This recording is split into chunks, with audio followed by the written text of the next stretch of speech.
Selama 20 tahun, seorang miliarder hanya bisa menatap dunia dari kursi roda. Puluhan dokter terbaik gagal menyembuhkannya. Hingga suatu hari, seorang pria lusuh, yang dikira pengemis, datang dan berkata tenang. "Beri saya 20 menit, saya bisa membuat Anda berjalan lagi." Semua tertawa. Putri cantik sang miliarder menghina dan menantangnya. Tak ada yang tahu, pria sederhana itu menyimpan rahasia yang akan mengubah nasib keluarga kaya tersebut selamanya. Langit sore di desa Karangjati perlahan meredup. Awan kelabu menggantung berat, menelan cahaya matahari dan menyisakan semburat jingga pucat di atas hamparan sawah yang mulai retak oleh musim kering. Di antara botol-botol plastik bekas, besi berkarat, dan kardus lembab, seorang pria bertubuh kurus berdiri memanggul karung besar di punggungnya. Bajunya lusuh, wajahnya tertutup debu, namun sorot matanya tenang. Namanya Indra, pemulung botol bekas yang sudah bertahun-tahun menggantungkan hidup dari sisa-sisa kota kecil itu. Setiap pagi, Indra mengayuh sepeda tuanya menyusuri gang sempit desa dan tempat pembuangan sampah. Ia memungut botol, kaleng, dan apapun yang masih bernilai jual. Penghasilannya tak pernah banyak, namun cukup untuk membeli beras dan lauk sederhana bagi dirinya dan istrinya, Rani. Rani adalah perempuan muda yang cantik. Sayangnya, belakangan senyumnya jarang muncul. Sejak menikah 3 tahun lalu, Rani terasa makin dingin, mudah marah tanpa sebab yang jelas. Indra selalu mengira itu akibat lelah hidup dalam kekurangan.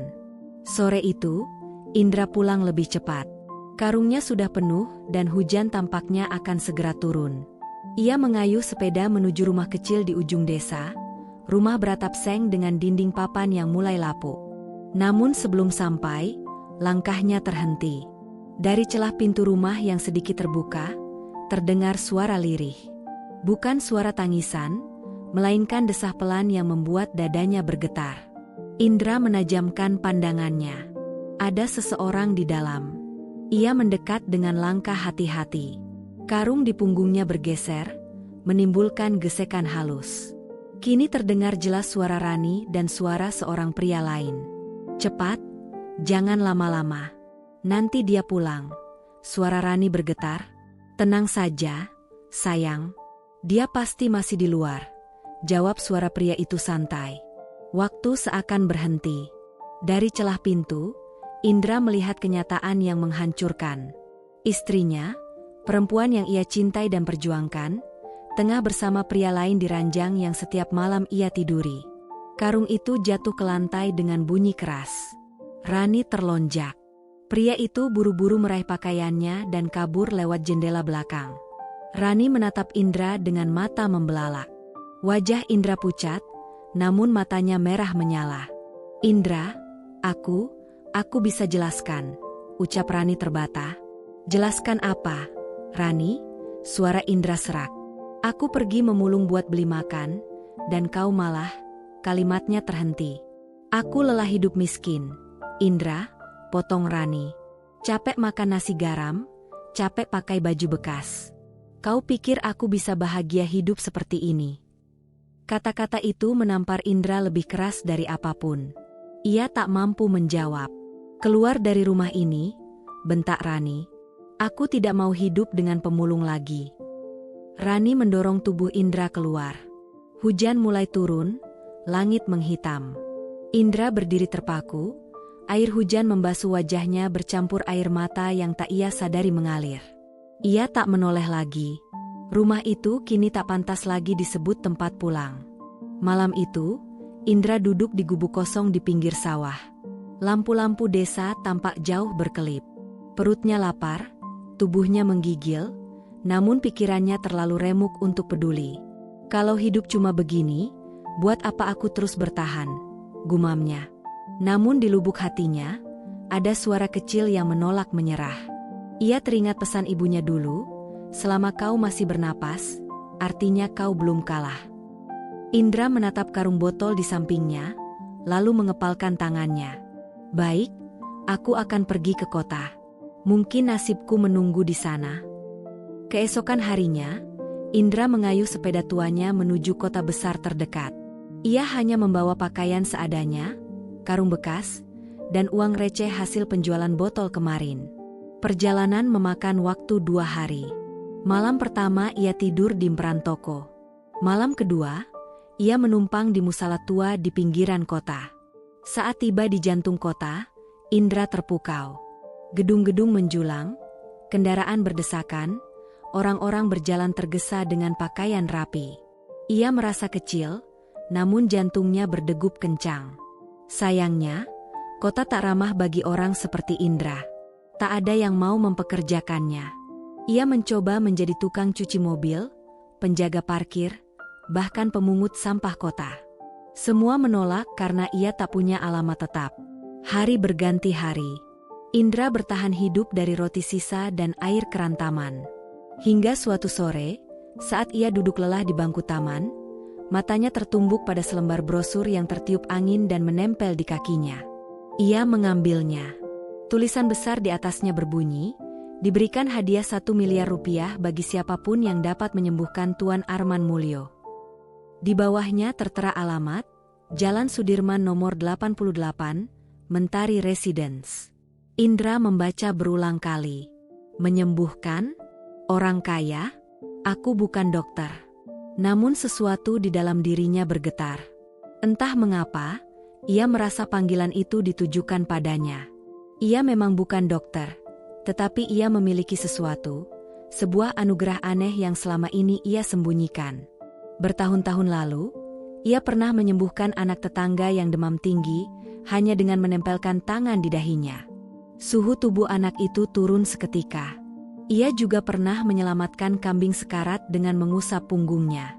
Dulu ia mengira itu kebetulan. Kini, mungkin itulah takdirnya. Indra menatap brosur itu sekali lagi, menarik napas dalam-dalam.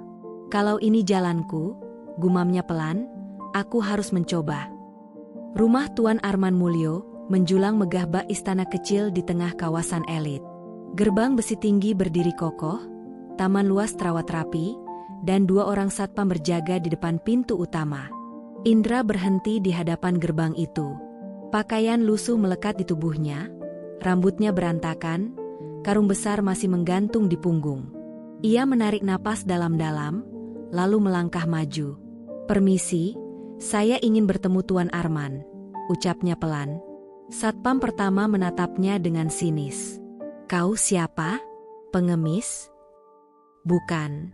Saya ingin mencoba menyembuhkan beliau. Kedua satpam itu langsung tertawa. Menyembuhkan? Kau pikir kau siapa? Lihat dirimu. Bajumu saja sobek. Indra menunduk, namun suaranya tetap tenang. Saya hanya minta 1 kesempatan. Tidak bisa. Pergi sebelum kami panggil polisi. Indra hendak mundur ketika terdengar suara dari dalam. Ada apa ini? Seorang pria berjas putih keluar. Usianya sekitar 40-an, wajahnya tegas, stetoskop menggantung di lehernya. Dialah Dr. Tomo. Orang ini mengaku bisa menyembuhkan Tuan Arman, ujar satpam itu. Dr. Tomo menatap Indra dari ujung rambut sampai ujung kaki, lalu tersenyum mengejek. Kau menyembuhkan? Kau sendiri terlihat seperti pasien yang butuh pertolongan. Indra tidak membalas tatapannya. Saya hanya ingin mencoba.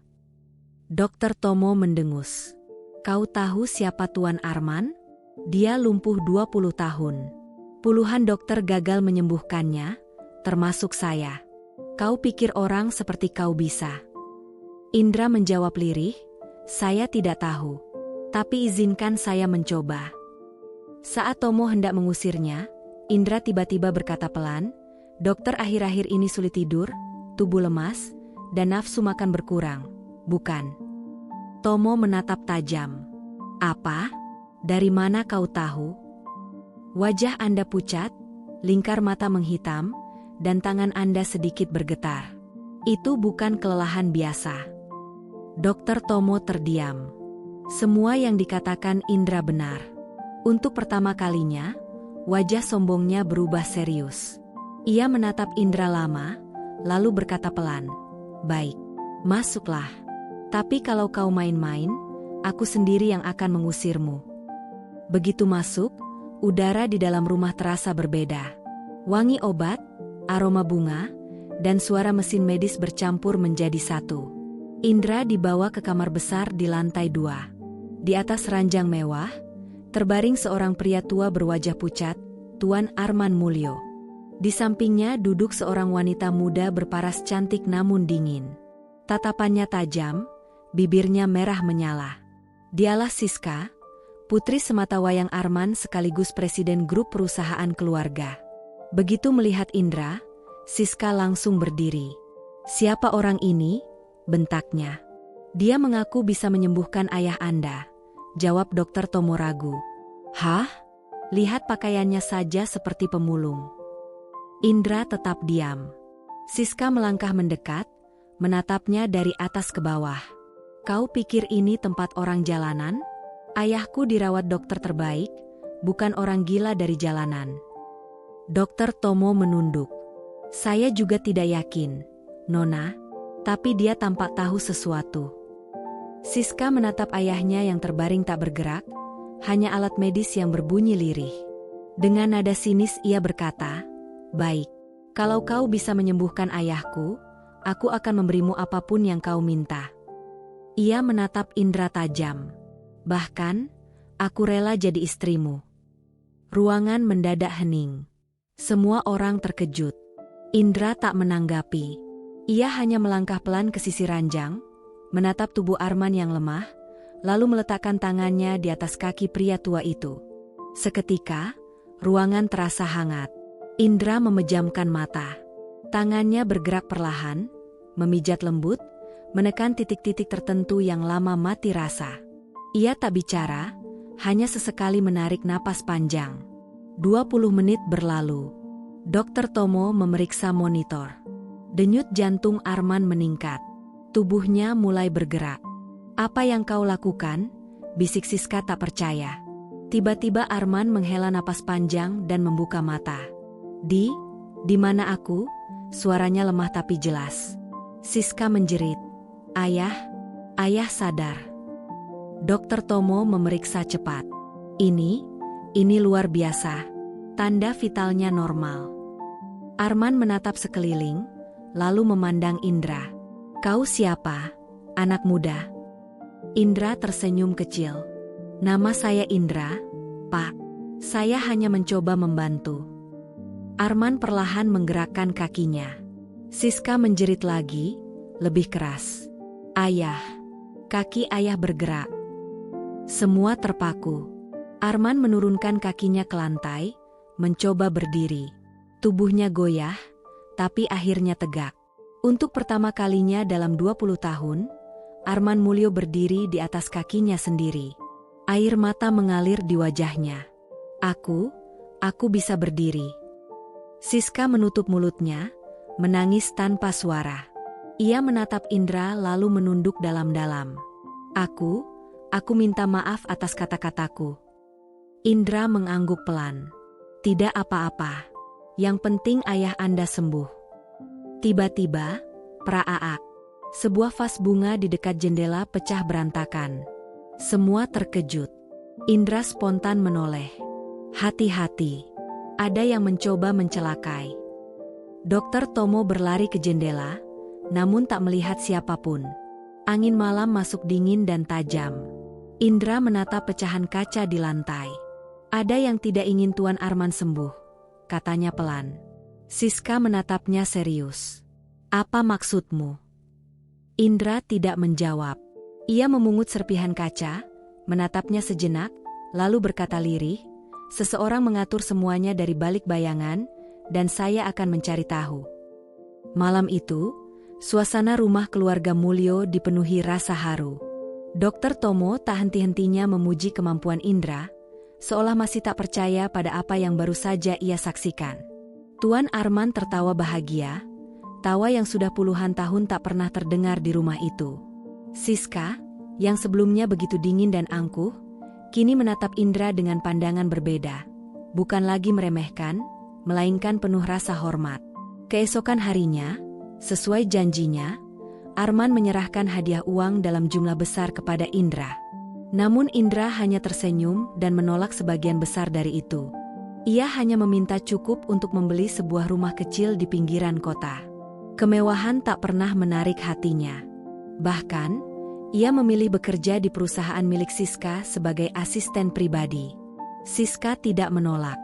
Ia tahu pria sederhana itu telah mengubah hidup keluarganya.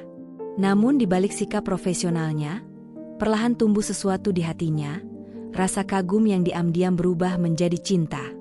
Mereka tidak menyadari, di balik dinding megah Mulyo Group, sepasang mata memandangi mereka dengan penuh dendam. Agung, adik angkat Siska, berdiri di ruang kerjanya sambil menatap foto Indra di atas meja. Tangannya mengepal. Jadi ini orang yang merebut perhatian mereka semua. Bisiknya dingin. Aku yang seharusnya jadi pewaris Mulyo Group. Kau akan menyesal sudah datang ke kota ini, Indra. Beberapa minggu berlalu sejak keajaiban itu terjadi. Kabar tentang kesembuhan Tuan Arman Mulyo menyebar ke seluruh kota. Media berlomba-lomba memberitakannya. Namun tak satu pun tahu bahwa penyelamat sang pengusaha besar bukan dokter terkenal, melainkan seorang pemulung dari desa bernama Indra. Di gedung pusat Mulyo Group, Indra kini bekerja sebagai asisten pribadi Siska. Ia menyusun laporan, menemani rapat, bahkan menyiapkan kopi.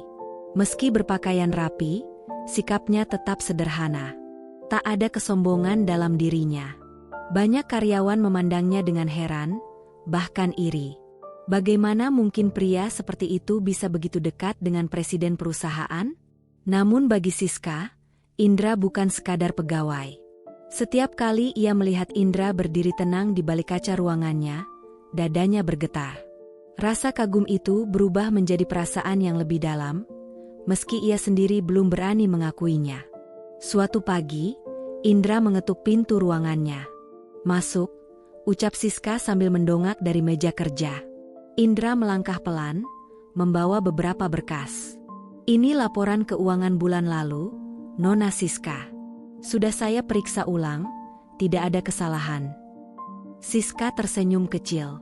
"Kau selalu teliti, Indra." Indra menunduk sopan. "Saya hanya berusaha melakukan yang terbaik." Ia berbalik hendak keluar, namun langkahnya terhenti. "Indra." "Iya, Nona." "Kau bisa panggil aku Siska saja. Tak usah terlalu formal." Indra menatapnya sejenak, lalu mengangguk. "Baik, Siska." Siska tersenyum. Rona merah muncul di pipinya. Entah mengapa, mendengar namanya diucapkan oleh Indra terasa berbeda. Lebih hangat, lebih tulus, seolah menghidupkan ruangan yang biasanya dingin itu. Namun kebahagiaan kecil itu tak bertahan lama. Di balik kantor megah tersebut, Agung mulai menjalankan rencananya. Rasa iri telah lama menggerogotinya. Sejak kecil, Arman Mulyo menganggapnya seperti anak sendiri, namun tetap menjadikan Siska pewaris utama. Kini, setelah Indra datang, perhatian semua orang tertuju padanya, termasuk Siska.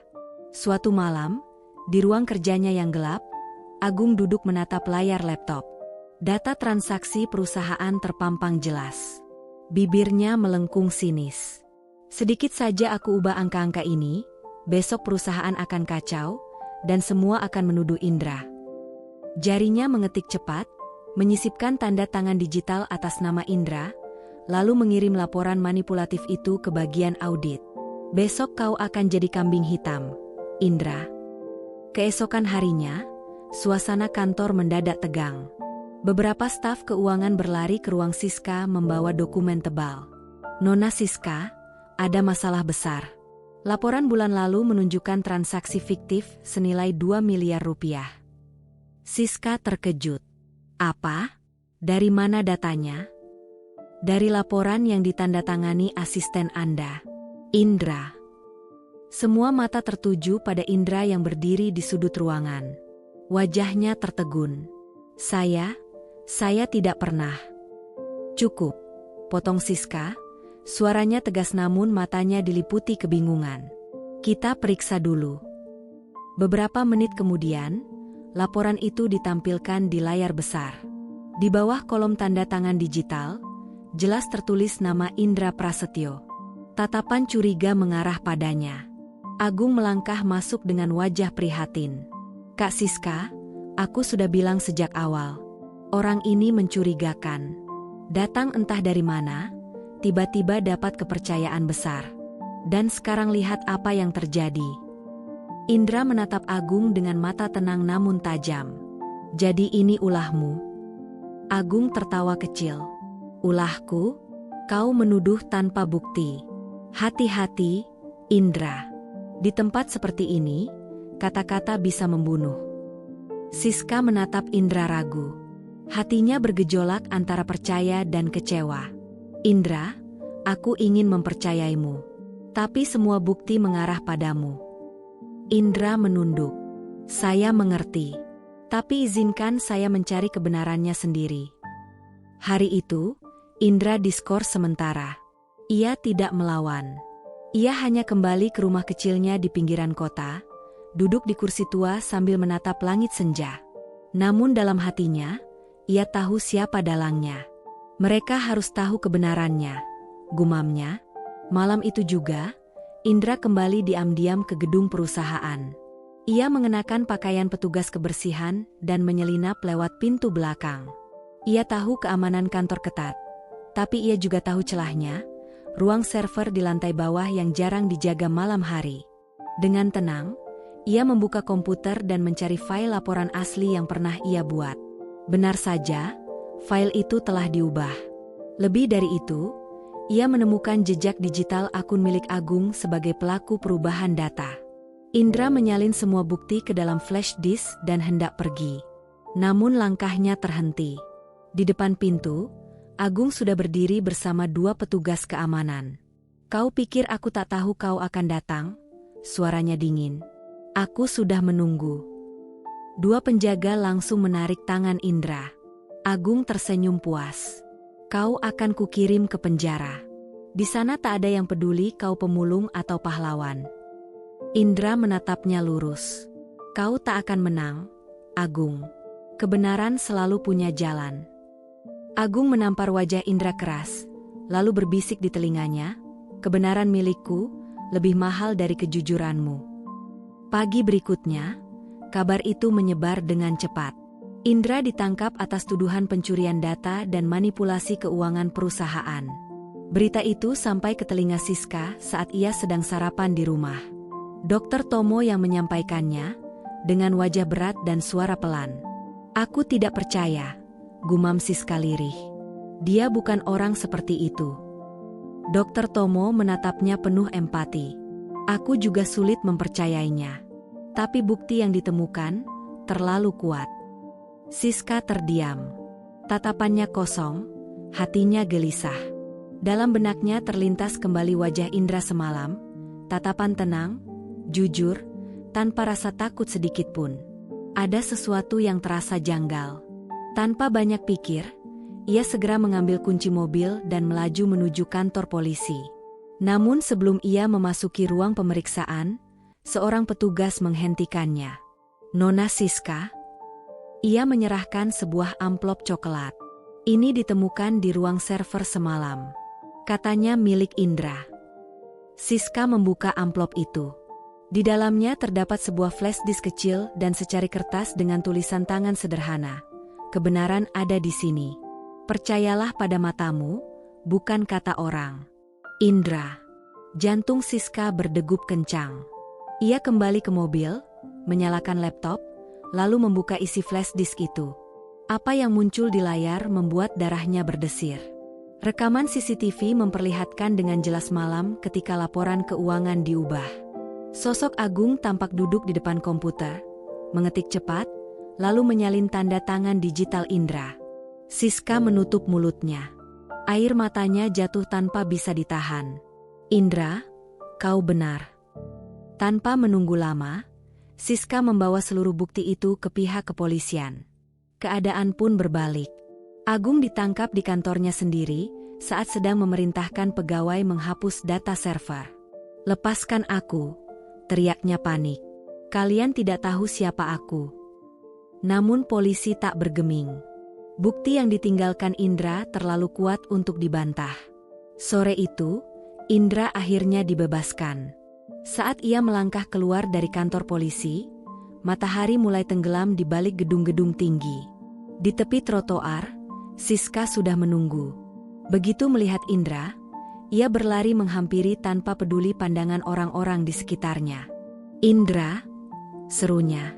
Indra berhenti. Ia bahkan belum sempat berkata apa-apa ketika Siska memeluknya erat. "Maafkan aku," ucap Siska dengan suara bergetar. "Aku seharusnya mempercayaimu sejak awal. Aku terlalu bodoh." Indra menepuk punggungnya pelan.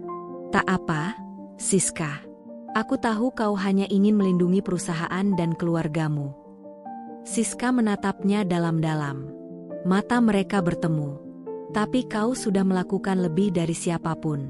Kau menyembuhkan ayahku, menyelamatkan perusahaan, dan menyelamatkan hatiku."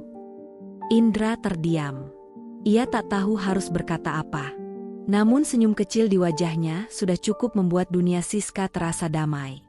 Beberapa hari kemudian, keluarga Mulyo menggelar konferensi pers di hadapan wartawan dan para pegawai. Tuan Arman berdiri tegak, tanpa kursi roda, tanpa tongkat.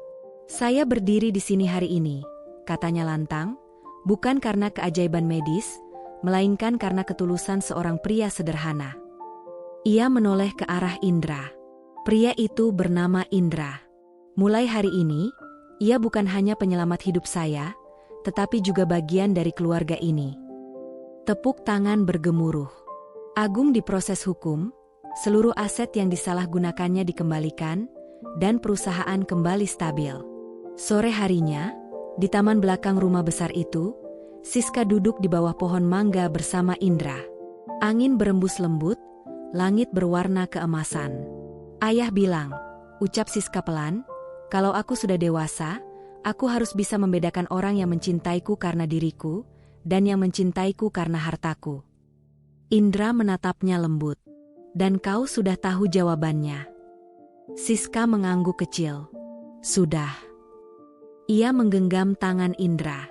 "Aku mencintaimu, Indra. Bukan karena kau menyembuhkan ayahku, tapi karena kau mengajarkanku arti ketulusan. Kau membuatku percaya bahwa kebahagiaan tidak datang dari kekayaan, melainkan dari hati yang jujur." Indra menatapnya lama. Senyum tipis terukir di wajahnya. "Aku hanya pemulung biasa, Siska. Dunia kita berbeda." Siska menggeleng pelan. "Tidak lagi. Sekarang dunia kita sama."